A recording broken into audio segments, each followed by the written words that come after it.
Hubo un tiempo en que usted era un juez de prestigio y respetado incluso por todos. Hoy tenemos un ministro reprobado en el Senado, reprobado en el Congreso, encadenando escándalo tras escándalo sin asumir ni una sola responsabilidad. Usted debió dimitir hace tiempo por el cese ilegal del coronel Pérez de los Cobos, por la devolución ilegal de menores tras la crisis de Ceuta, por los 23 fallecidos en la valla de Melilla, por los 2 guardias civiles asesinados en Barbate, mientras el narcotráfico campaba a sus anchas, por el caos en extranjería. Pero podría seguir así mucho tiempo, pero especialmente por el último caso, por su número 2 en la Policía Nacional, ese que usted colocó por orden de Zapatero, el mismo Zapatero que ayer reconoció haber cobrado asesorías fantasma por el rescate de Plus Ultra, hoy en la Audiencia Nacional. ¿Dejará que el presidente en la sombra le imponga el nuevo DAO?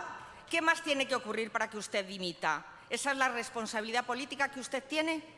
Señora García, desarrollar el puesto, el honor de ser ministro del Interior del Gobierno de España representa evidentemente mantener la dignidad desde el primer día hasta el último día que se desempeña el cargo. ¿Sabe cómo ha sido eso en el Ministerio del Interior? Incrementando, en primer lugar, las plantillas más de un 20% en estos 8 años. Incrementando las retribuciones de los policías y los guardias civiles más de un 40%, invirtiendo más de 1.000 millones en infraestructuras, atacando al narco, sí, porque ustedes no hicieron nada, no invirtieron nada en el narco ni en la zona del campo de Gibraltar. Nosotros 5 planes del campo de Gibraltar, una inversión de más de 200 millones de euros y sobre todo generar neutralidad y profesionalidad en la actuación de las fuerzas y cuerpos de seguridad del Estado, lo que era ajeno a todos ustedes. Y eso le digo, todo eso ha hecho Guardia Civil, pero en este caso Policía Nacional durante los últimos 8 años, siendo uno de los países más seguros del mundo, habiendo albergado cumbres de una complejidad máxima sin ningún incidente. Pero eso no ha sido obstáculo alguno para que a su número 1 uniformado, nada más conocer el ministro del Interior el hecho de una querella y esa gravedad, evidentemente se le dijera o cesas o se te cesa, a diferencia de lo que hacen ustedes. Muchas gracias. Señor ministro, le hablo de escándalos. En democracia los escándalos se pagan. En su gobierno se tapan siempre. Mire, siempre que hay un coste político, aparece usted. En el pacto encapuchado, usted. En el acercamiento de etarras, usted. En los desplantes a las víctimas, usted. Nunca dimitió. Y ahora su número 2, ese que usted ascendió, que usted blindó, que usted presentó como un gran profesional. Es que es un escándalo que golpea directamente a la cúspide que usted diseñó, señor Marlaska. El propio director general de la Guardia Civil llegó a decir, señorías, atentos, si no existiera este DAO, habría que inventarlo. Esta frase hoy avergüenza a la institución que usted dirige, avergüenza a las víctimas y avergüenza a las mujeres. Por cierto, usted negó aquí en el Senado conocer a Koldo. La imagen le desmiente, señor Marlaska. Se fue de fiesta con él. Y yo les pregunto a todos ustedes, a todo ese gobierno, ¿con qué autoridad moral van a encabezar la manifestación del 8M? ¿Con qué autoridad, señor Marlaska? Ya solo quedan las cenizas del prestigio que un día tuvo usted como juez. El juez que fue no merecía este final. El ministro que es hoy no puede alargarlo más.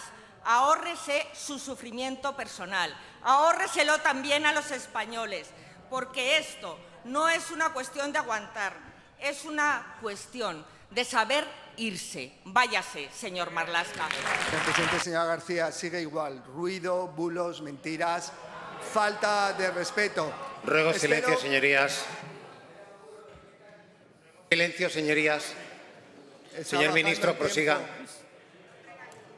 Espero que usted no me dé lecciones alguna de lucha contra el terrorismo, ni antes, ni después, ni ahora. Y ya que enseña esa fotografía, espero que le enseñe una más explícita al señor Feijóo sobre una fotografía con un narcotraficante. Quizás él tenga que decir algo más al respecto. Yo puedo defender todas mis fotografías, incluso esa puedo defenderla, porque yo no tengo nada que esconder al respecto. En segundo lugar, le diré, respete a la policía. Presidente, creo que me... Perdón, ruego silencio, señorías, y ruego se permita hacer uso de la palabra a quien le corresponde. Señor ministro, prosiga. Bueno, no ponga en duda, evidentemente, ni el trabajo de estos años de la policía, de todo lo que es su estamento de gobierno, como de los policías básicos, que se lo he expresado anteriormente y han recuperado la dignidad que perdieron con usted. No sea niña, por favor, y se lo digo con todo el respeto, sea y dé dignidad al trabajo que usted desarrolla. Y en ese segundo le diré, hay que ser digno en todo lo que hace. Pero le diré, nosotros hemos cesado, yo ordené el cese inmediato del DAO de la policía. Ustedes en Móstoles y estando con la víctima. Ustedes en Móstoles, la víctima se ha ido. La gente que apoya a la víctima se ha tenido que ir. Pero el supuesto autor de los hechos tan graves sigue y ustedes le han respaldado desde el primer momento. Esa es la diferencia. Señor Marlaska. Perdón. Por alusiones. Tiene que... Señoría. Creo que ha utilizado una expresión machista al referirse al... Ruego silencio, señorías. Señorías, ruego silencio. Presidente, ha utilizado una expresión machista y paternalista hacia la portavoz del Senado. Un poco de respeto. Un poco de respeto, señor Marlaska, sinceramente. Gracias, señoría. Ningún inconveniente en retirarla si usted considera lo mismo. Pero le diré, la cambio por inmadura. Muchas gracias. Señor ministro, no recuerdo cuando su compañera Dolores Delgado le insultaba, si usted se molestará tanto, ni usted ni todos sus compañeros. De todas formas, le tengo que decir que mire, que usted ya no engaña a nadie, ni a esta Cámara, ni por supuesto a las víctimas del terrorismo, porque usted sabe que se está aplicando una política penitenciaria encaminada a vaciar las cárceles de terroristas, porque Bildu ordena, el Partido Nacionalista Vasco acata y su partido ejecuta. Y así es como los terroristas consiguen salir de prisión, por obra y gracia de una consejera socialista que regala libertad a los asesinos y que incluso llega a insistir a un asesino criminal como Chapote para que acepte casi de rodillas la semilibertad que ella le ofrece y que él rechaza de manera reiterada. Este es el sótano moral al que han descendido tanto usted como su Gobierno como su partido. Mire, hoy sabemos que usted llegó al Ministerio solo para gestionar, como decía mi compañera, el pacto encapuchado entre Sánchez y Otegi. Mire, votos por el fin de la dispersión, votos por transferir prisiones, votos por excarcelar presos y votos por entregar Pamplona, votos, en definitiva, pagados con la sangre de las víctimas del terrorismo a cambio de un sillón en la Moncloa. Por ello le pregunto, señor ministro, ¿considera que las víctimas del terrorismo son respetadas por este Gobierno? Muchas gracias, señor presidente. Señora Blanco, en primer lugar le diré que yo no necesito ningún sillón en la Moncloa, ninguna institución para vivir, a diferencia de otras personas que igual sí necesitan utilizar su condición.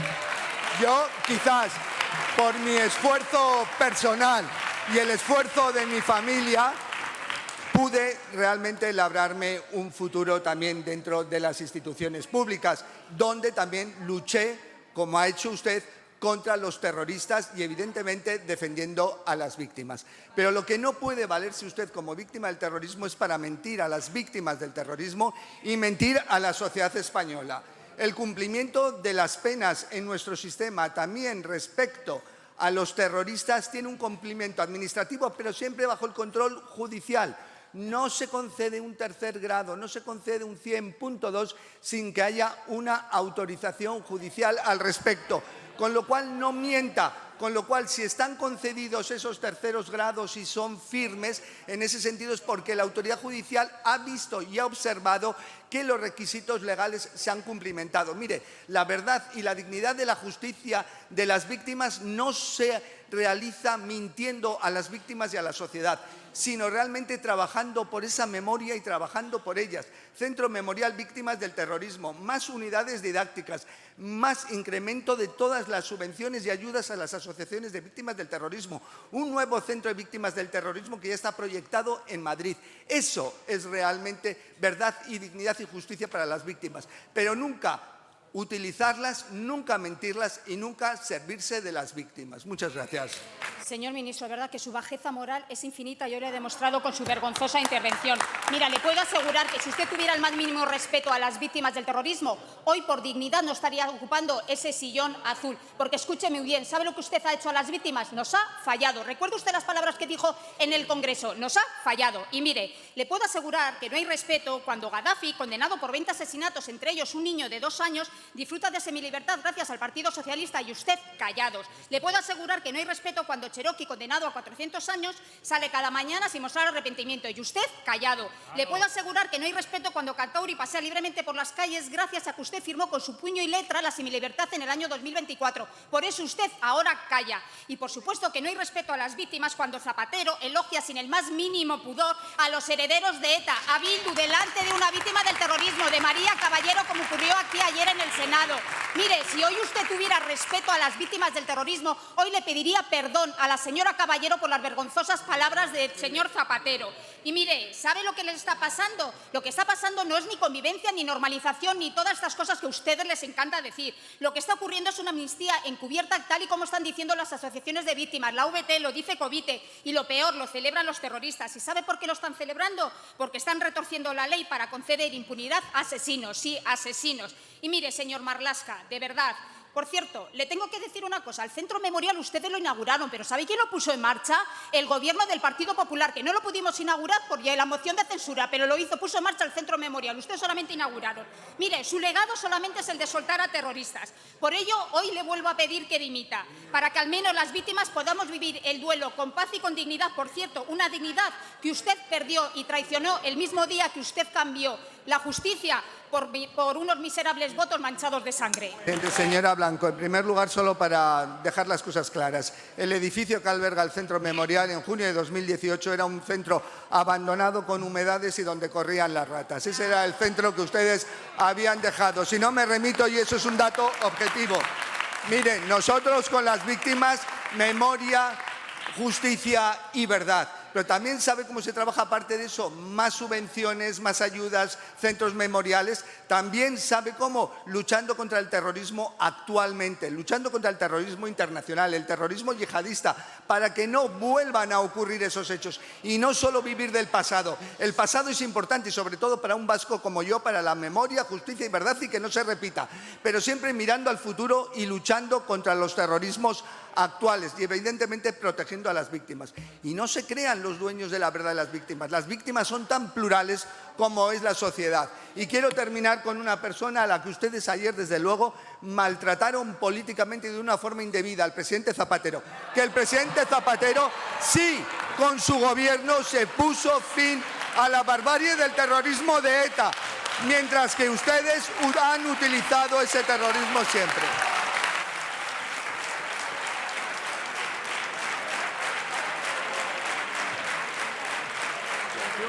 Y diálogo todo. Y si efectivamente este sector, que es un trabajo duro, durísimo y que además es peligroso, necesita evidentemente Luego, silencio, señorías. un apoyo público. Estoy escuchando a otros intervinientes, no sé quién puede ser. En cualquier caso, el señor ministro se dirige en la dirección que considera oportuno. Señor ministro, prosiga. No, señor presidente, fui diputado por primera vez en 1982 y ahora soy miembro del Gobierno de España. Lo que ocurre en esta Cámara no se ha visto jamás en la democracia, señor presidente. Jamás, jamás, jamás, jamás. Que un miembro del Gobierno o cualquier senador no pueda expresarse porque haya otros senadores que lo impidan. Señor presidente, esto no es el funcionamiento de una Cámara normal. Buenas tardes, señor Torres. Le conozco desde hace años y se lo aseguro, nunca imaginé ver esto de usted. Ha ocultado la verdad, primero a los canarios y ahora también al resto de españoles, porque miente, porque no es transparente y porque ha actuado pensando solo en su propio beneficio. Señor ministro, vamos a explicar algunas de sus maniobras. Sabe muy bien que no ha dicho toda la verdad con respecto a Koldo, sobre Aldama, sobre Díaz Tapia, sobre sus contactos con empresas de la trama, sobre los contratos, sobre su relación con los funcionarios y sobre la urgencia de las adjudicaciones. Usted siempre hace lo mismo. Cuando aparecen hechos, habla de bulos. Cuando le preguntan, no responde y cuando le acorralan, culpa a otros. Usted niega que cenara en su casa con Koldo, Ábalos y un empresario al que su gobierno adjudicó una obra de 7 millones en Canarias. Sin embargo, existen mensajes de Koldo en los que le dice: mañana cena con el presidente de Canarias. Así que le pregunto con claridad, ¿quiénes acudieron a la cena exactamente? ¿Se habló de contratos públicos? Y además, ¿con quién habló sobre la licitación del edificio Royal?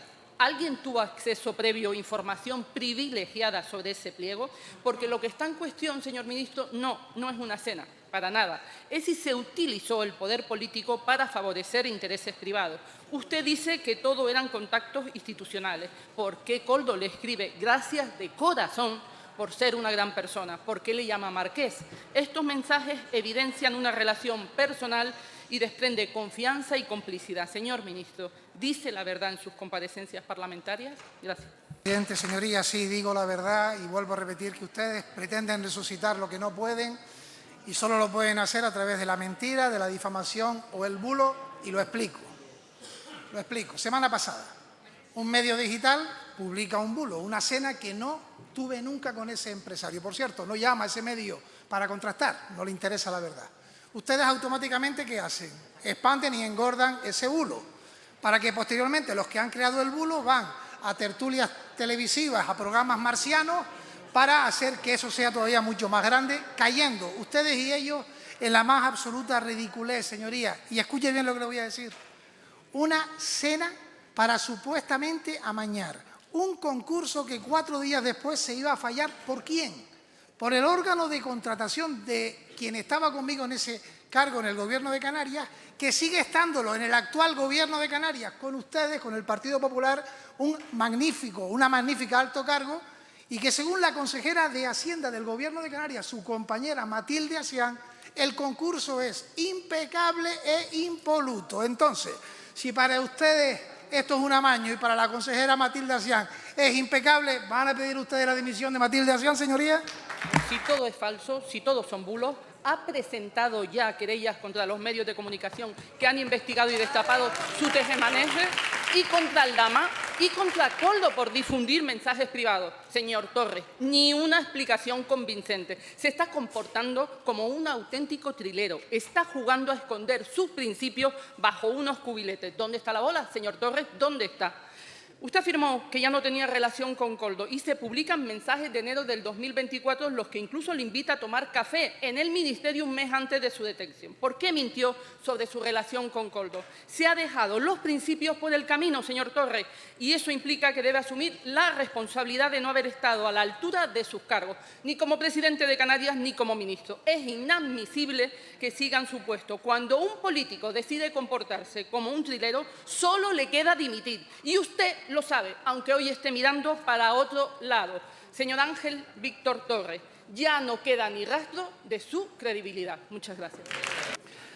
Pues no responde si va a pedir la dimisión de su compañera en Canarias. Mire, derecho de rectificación ya ha solicitado ese medio digital. Demandas van 2, incluso un acto de consideración donde no se ha presentado ese señor, y habrá una tercera. Y sí, digo absolutamente la verdad, señorías, y ustedes solamente podrán evidenciar que yo miento si tergiversan mis palabras. Ustedes hablan de verdad y de mentira. Ustedes, los que son capaces de afirmar a través del señor Feijóo que están informados en tiempo real para decirle lo contrario a la jueza. Ustedes, los de la vivienda de protección pública en Alicante y en otros lugares de España. Ustedes, los que a través de la presidenta de la Comunidad de Madrid son capaces de decir que es Hacienda quien le debe a su pareja 600.000 euros para luego el abogado de su pareja reconocer comisión de delitos. Ustedes hablan de mentir cuando han sido capaces de crear un bulo absolutamente inaceptable ante la salud del presidente de todos los españoles del Gobierno de España. Ustedes, que es senadora usted del Partido Popular de Canarias, que me señalaban a mí diciéndome que me reunía con el mediador, para al final saber quién se reunió con el mediador, que por supuesto lo reconoció después de que el mediador lo dijera. El líder de su partido en Canarias, el señor Manuel Domínguez. Esos son ustedes, señorías. Esos son ustedes. Y mire, se lo voy a repetir porque ocurrió en el año 19, ocurrió en el año 23, y si la salud, los militantes y la familia quiere, volverá a ocurrir en el año 27. Volveremos a ganarle las elecciones en Canarias. Sigan ustedes con su difamación y nosotros teniendo apoyo de los ciudadanos. Es estar en el lado correcto de la historia, pactar con un terrorista que no ha condenado 850 asesinatos. Ya le contesto yo. Es blanquear el terror para que ustedes sigan en el sillón. Y con un agravante, lo estamos viendo estos días. Lo barato que les han salido a quienes ponían bombas lapa o descerrajaban tiros en la nuca a sus compañeros o los míos, lo barato que les ha salido porque están saliendo de la cárcel. A usted posiblemente esto le da igual, pero a mi grupo le genera una indignidad que no se puede imaginar. Es estar en el lado correcto de la historia, pactar con un golpista o pactar con un prófugo de la justicia, que subvirtieron el orden constitucional. Les recuerdo el más grave delito del Código Penal. Ya le digo yo, eso se llama cambiar impunidad por poder. Eso es quebrar el principio básico de la democracia, que es igualdad ante la ley. Como esa financiación a la caza que va a permitir que unos tengan muchos mejores servicios que otros. Lo que usted llama el lado correcto de la historia, ¿sabe qué es, señora ministra? Exactamente es su historia, que no es otra que permanecer en el poder a cualquier precio. Y lo que sucede es que ahora, que ustedes que están viendo que esto se desmorona, no tienen presupuesto, no tienen apoyo parlamentario, no pueden salir a la calle porque la gente no les soporta. Sencillamente, ustedes alientan lo de siempre, el miedo, el muro, el odio, que viene el Partido Popular, el Doberman, nos lo sabemos de memoria. Pero, señora ministra, pierdan toda la esperanza. El pueblo español les ha hecho una foto. Las próximas elecciones, el pueblo español va a enterrar esta etapa negra de la democracia. No le quepa la menor duda. El epitafio, le puedo decir 100. El que vino a servir, se sirvió. Robaron a manos llenas, llevaron las instituciones al límite y la democracia al borde del abismo. Pero le voy a decir algo más y quiero que me conteste. Si usted nos tacha de ultras por pactar con Vox, ustedes que pactan con Otegi o pactan con Junqueras, ¿son terroristas o golpistas? Seguro que me lo aclara. Nada más y muchas gracias. Venga, vamos, señor Suárez, vamos a comparar los pactos. Vamos a hacer este ejercicio esta tarde. Mire, pactos para la reforma laboral, esa que está consiguiendo que estemos rozando con los dedos los 22 millones de afiliados. Pactos porque creemos en el diálogo social, para subir el salario mínimo interprofesional un 66% desde el año 2018. Pactos para avanzar en convivencia. ¿Qué tenemos al otro lado? Los pactos de la vergüenza, los pactos del Partido Popular con Vox, que, por cierto, ahora tiene que tutelar el señor Feijóo. No vaya a ser que algún líder territorial pues no esté tan de acuerdo. Tutelar desde Génova el señor Feijóo, ese que venía a Madrid a hacer política moderada, política para adultos y que lo que hace es política para ultras. Esos pactos del Partido Popular con Vox que igual hay que esperar a que Vox haga ese escarnio que está haciendo en sus filas, o vamos a ver, ¿no?, si esa horita que tuvieron el señor Feijóo y Abascal nos clarifican cuándo van a salir a luz estos pactos. Pactos del Partido Popular y Vox para negar el cambio climático, para reducir los derechos de las personas inmigrantes, pactos para debilitar nuestro sistema público que tanto nos ha costado construir. Así que frente a dos modelos claros, frente a pactos que suponen un muro para evitar el avance ultra, un muro y que hace nuestra España más próspera, que avanza en derechos, pactos de la vergüenza que quieren que España vuelva a esa anhelada por algunos España en blanco y negro y a la que el Partido Popular está poniendo una alfombra roja. Fíjese, señor, vamos a comparar pactos. Muchas gracias.